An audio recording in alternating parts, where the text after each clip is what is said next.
Keunikan utama dari senjata tradisional khas suku Dayak ini ialah bisa menembak tepat sasaran dengan jarak sejauh 200 meter. Konon katanya, dulu saat masyarakat Dayak melawan penjajah, Belanda lebih takut terkena sumpit dibanding terkena peluru timah.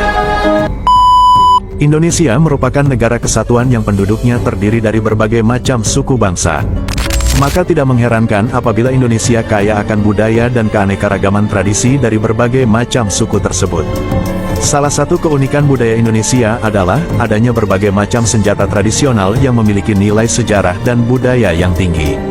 Apa saja senjata tradisional tersebut? Mari kita simak videonya sebagai berikut. Rencong adalah senjata khas suku Aceh. Rencong merupakan simbol identitas diri, keberanian, dan ketangguhan suku Aceh. Ada beberapa jenis rencong. Pertama, rencong pudoi, yaitu rencong yang belum sempurna pada bentuk gagangnya. Kedua, rencong mekure, yaitu rencong yang diberi hiasan seperti gambar hewan, akar kayu, dan bunga di bagian mata pisaunya. Ketiga, rencong mepuco, yaitu rencong yang di atas gagangnya ada sebuah pucuk yang biasanya terbuat dari emas. Keempat, rencong mecugek, yaitu rencong yang pada gagangnya ada suatu bentuk cugek atau perekat dan bergagang lengkung 90 derajat. Rencong memiliki berbagai tingkatan. Untuk sultan terbuat dari emas yang berukirkan sekutip ayat-ayat suci Al-Quran, sedangkan rencong lainnya biasanya terbuat dari perak, kuningan, besi putih, kayu dan gading. Pisau surit adalah senjata tradisional yang berasal dari Provinsi Sumatera Utara, dan dominan digunakan oleh penduduk dataran tinggi Karo. Pisau surit diambil dari dua persamaan kata bahasa Karo, yakni pisau artinya pisau dan surit artinya tarung. Pisau ini memiliki bentuk yang melengkung, dengan gagang bercabang dua. Pisau ini umumnya digunakan oleh orang-orang Karo untuk melawan kolonial Belanda di masa penjajahan. Kerambit adalah pisau genggam kecil berbentuk melengkung yang digunakan pendekar di Minangkabau. Menurut cerita rakyat, bentuk kerambit terinspirasi oleh cakar harimau yang memang banyak berkeliaran di hutan Sumatera pada masa itu. Senjata ini termasuk senjata berbahaya karena dapat digunakan menyayat maupun merobek anggota tubuh lawan secara cepat dan tidak terdeteksi. Di Indonesia sendiri, kerambit dipakai oleh silat Sumatera seperti silat harimau Minangkabau. Pedang Jenawi merupakan warisan senjata tradisional Kepulauan Riau yang memainkan peran penting dalam sejarah pertempuran di wilayah ini. Pedang Jenawi memiliki karakteristik fisik yang membedakannya dengan senjata tradisional lainnya. Dengan bentuk yang mengingatkan pada pedang Mor dari Arab, senjata ini memiliki panjang sekitar 1 meter, dengan bilah tunggal yang ramping dan ujungnya yang tajam. Badik tumbuk lado adalah jenis senjata berbentuk keris, yang punya bilah mirip badik dari Sulawesi. Panjang bilahnya sekitar 27-39 cm dengan lebar antara 3,5 sampai 4 cm. Senjata ini bukan hanya digunakan oleh penduduk Kepulauan Riau, tetapi juga memiliki kesamaan dengan badik Bugis. Perbedaan utama hanya pada bentuk dan motif sarungnya.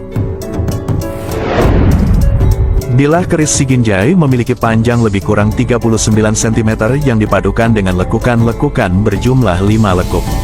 Keris Siginjai merupakan simbol atau lambang dari sikap kepahlawanan rakyat Jambi karena digunakan sebagai senjata dalam melawan dan mengusir penjajah. Di samping itu, keris Siginjai juga merupakan simbol kekuasaan karena syarat penting sah atau tidaknya seseorang dinobatkan sebagai raja berkaitan dengan keris tersebut. Keris Palembang dikenal memiliki bentuk sudut yang sedikit lebar dan ukuran yang jauh lebih panjang dari keris yang ada di Jawa ataupun Sunda. Keris Palembang sendiri dikenal memiliki loop atau lekukan yang ganjil. Biasanya lekukan sendiri terdiri dari 7, 9, dan 13 lekukan. Keris Palembang biasanya terbuat dari campuran beberapa logam, yaitu pamor, besi, dan baja. Tombak Trisula adalah tombak yang memiliki 3 mata pisau berbentuk runcing. Masyarakat Palembang sendiri kerap menyebut salah satu senjata khas ini dengan Trisula Serampang. Siwar panjang adalah senjata tradisional dari daerah Bangka Belitung. Senjata tradisional ini memiliki bentuk yang panjang dengan runcing di bagian ujungnya dan gagang yang melengkung. Pada bagian ujung gagang yang melengkung ini terlihat seperti ukiran kepala burung. Keris senjata tradisional khas Bengkulu memiliki panjang 13 jari dan bentuknya lurus. Keris khas Bengkulu memiliki tampilan yang lebih ramping dan kecil dibandingkan keris-keris pada umumnya. Keris ini biasanya digunakan para kepala adat suku Sana pada saat perang, upacara para adat, atau untuk membela diri. Terapang adalah senjata khas dari Provinsi Lampung yang berbentuk menyerupai keris. Bahkan terapang juga memiliki nama lain, yaitu keris gabus. Dulu terapang digunakan oleh para bangsawan untuk pertahanan diri dari serangan musuh. Sedangkan di zaman sekarang, senjata ini banyak digunakan untuk upacara-upacara adat Lampung, seperti halnya untuk pelengkap busana adat pengantin pria. Dohong merupakan senjata yang menyerupai keris, tapi memiliki perbedaan pada ukurannya lebih besar dan tajam. Dohong merupakan senjata yang tergolong ke dalam senjata jarak dekat, dan senjata tikam atau tusuk sederhana dengan bilah simetris. Dohong merupakan senjata paling tua di Kalimantan.